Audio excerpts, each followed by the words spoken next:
Hello everyone, we'll make snacks. This is cassava and then I will slice like this now. Slice like this. Hello everyone, we will make ginataang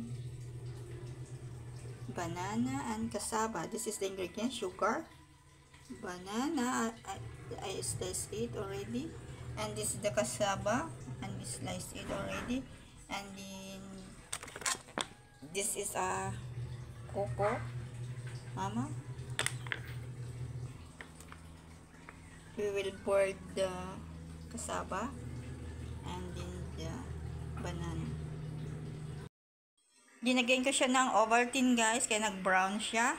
At saka cinnamon, hindi ko kasi kanina naipakita. Sorry. Kaya nag-brown. Guys, buksan natin. Kumukulo na siya.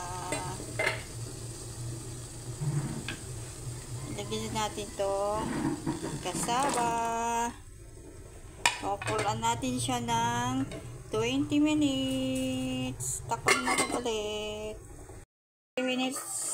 We will put together the banana and we board again in maybe 10 minutes guys. Ito na guys, kumulo na siya. It's board already guys. Now we put the sugar, 1 cup of sugar, and the coconut milk. You put all the coconut milk guys, like that, and then we put all together and then boil again.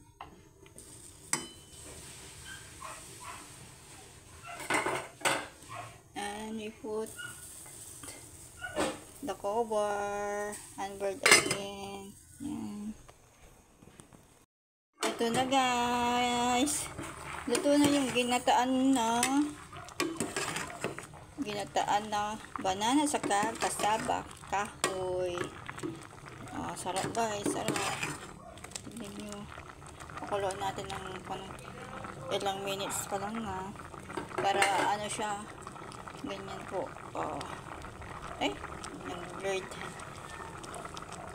Thank you for watching. Ito na po yung ginataan na cassava with banana. Thank you guys. Love you. Hi everyone. Yung ginawa kong dessert. Banana, cassava with Ovaltine. Thank you for watching.